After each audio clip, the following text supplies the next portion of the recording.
Bonjour, nous sommes au Sustainable Leaders Forum et je suis ravie d'accueillir Anne-Catherine Son-Traoré. Bonjour Mélinée. Vous êtes la directrice générale de Novetic et vous apportez avec vous cette expérience dans le cadre de la finance durable. Et quel est le rôle clé que peut jouer la finance dans le cadre de la transformation des entreprises? Alors, on est dans une époque où effectivement la finance en fait a un poids clé puisque on est dans un monde où les grandes entreprises cotées sont quand même un peu les vrais leaders mondiaux aujourd'hui.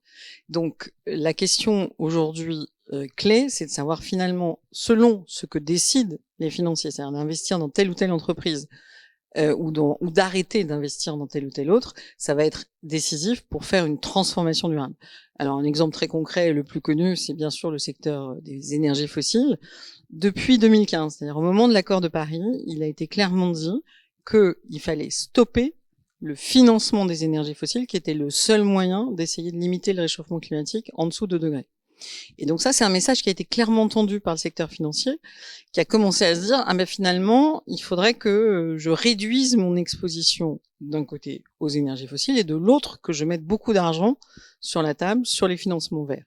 Donc ça s'est vraiment passé. Il y a une révolution quand même qui est en cours, sauf qu'on a maintenant, 7 ans plus tard, un autre sujet, c'est-à-dire qu'en fait, le secteur financier est immatériel. Donc c'est pas si compliqué que ça de se dire j'arrête d'investir dans A et je mets mon argent dans B. Sauf que, en fait, l'impact sur les modèles économiques des entreprises est du coup assez faible, parce que finalement, c'est pas eux qui transforment l'économie, c'est les entreprises elles-mêmes. Donc là, l'histoire qui est en train de s'écrire, c'est beaucoup plus, c'est très bien d'avoir des grands engagements sur la neutralité carbone, etc.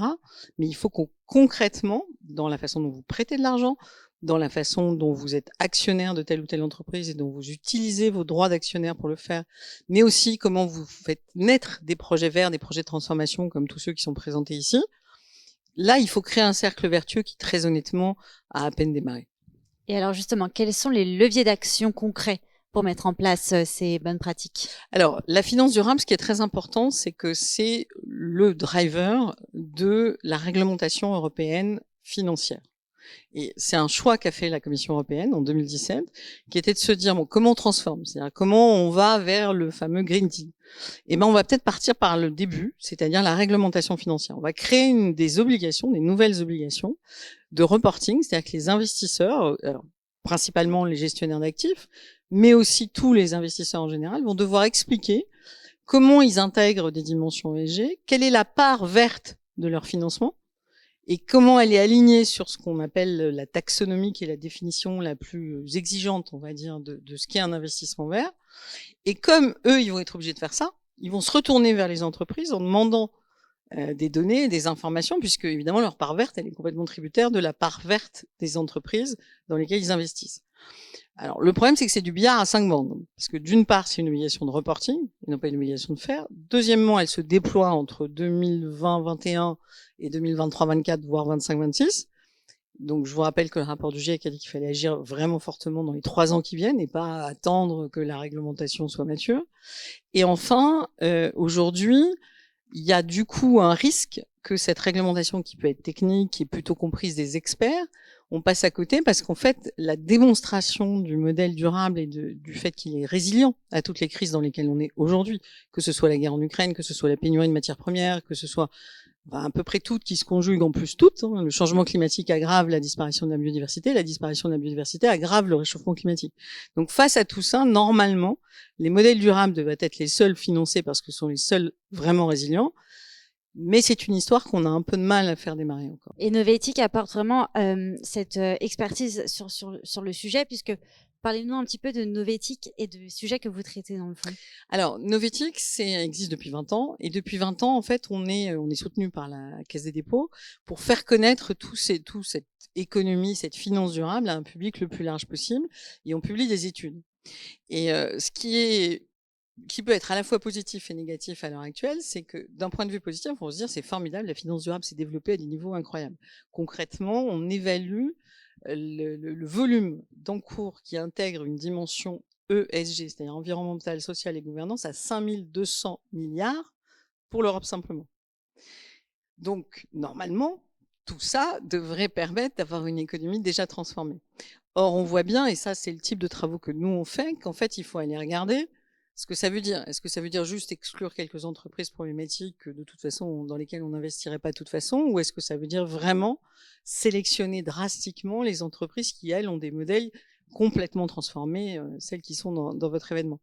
Et ben du coup, là, on regarde deux choses. Un, quels sont les fonds durables qui ont des labels? Et deuxièmement, et ça c'est un point très important, s'il y a une chose à retenir de la réglementation dite SFDR, pour Sustainable Finance Disclosure Regulation, ce sont les fonds article 9. Et donc dans ces fonds article 9, là on a tout de suite beaucoup moins d'encours, hein, on en a plutôt 500 milliards, donc on est passé de 5200 à 500 milliards, et ces fonds ont une caractéristique, c'est qu'ils ont des objectifs durables, qui peuvent être des objectifs climat ou des objectifs sociaux ou des objectifs de gouvernance, et ils donnent des indicateurs d'impact pour montrer quel est le chemin et garantir à l'épargnant, puisqu'on parle finalement de l'épargnant qui va devoir maintenant, dès l'été, demander, avoir des préférences ESG et dire s'il veut plutôt financer du vert, plutôt financer du social, plutôt éviter telle ou telle chose. Et donc on est en train de changer complètement la conversation autour de la finance, à la fois au niveau de l'épargnant, et nous, donc, on aide à faire comprendre ces sujets, et on explique ce que c'est que les labels, comment ils fonctionnent, etc. Mais aussi au niveau du grand investisseur en tant qu'actionnaire, et ça, on le chronique à travers une plateforme qu'on appelle l'essentiel de la finance durable et qui permet d'avoir cette information, mais là, c'est sur abonnement. Justement, c'est le magazine que vous nous avez distribué aujourd'hui. Alors, en fait, l'éclaircie, c'est un magazine qu'on a réalisé pour nos 20 ans. L'idée, c'était de se dire, bon, qu'est-ce qu'on pourrait faire qui reste un peu une trace et qui soit le message de Novetic? Et alors, pourquoi l'éclaircie? Parce qu'effectivement, le ciel est un peu sombre, on a des crises, on enchaîne les crises et on n'en voit pas le bout, du Covid à la guerre en Ukraine en passant par tout le reste, et que, en même temps, ce qu'on a voulu faire passer comme message grâce à ce magazine, c'est en fait que la transformation durable, elle est extrêmement positive. Parce qu'on voit bien qu'il y a un message politique et on va retourner aux cavernes, à la lampe à l'huile. Alors, je répète toujours que peut-être les hommes préhistoriques étaient très heureux, hein, ça on ne sait pas. Déjà, premier point. Mais surtout, le deuxième point, c'est que ça va amener, en fait, énormément de bien-être. Parce que là, on voit bien qu'on est dans le mur. On est dans un modèle où il suffit qu'il y ait une guerre en Ukraine pour qu'on n'ait plus d'huile de tournesol, par exemple. Donc, l'idée qu'on ait une production beaucoup plus adaptée à nos besoins, qu'on ait beaucoup moins de déchets, dont on sait plus où les stocker, on sait plus comment les traiter. On voit bien que les bouteilles plastiques jonchent la plupart des endroits magnifiques de la planète. Donc, il y a des vrais sujets qui se posent. Et les modèles durables, c'est une alternative qui se repose sur l'économie circulaire, sur la sobriété énergétique, sur ce genre de choses, et qui apporte des éléments positifs. La transformation durable, elle est positive. Et c'est ça le message qui est important et qu'on essaie de faire passer sous toutes les formes possibles. Donc, beaucoup de freins, mais aussi beaucoup d'espoir pour implémenter toute cette Et beaucoup transformation. d'envie. Et beaucoup d'envie que Novetic partage et diffuse à tous ses lecteurs. Merci Anne-Catherine d'être venue avec nous aujourd'hui. Merci Mélinée pour l'invitation.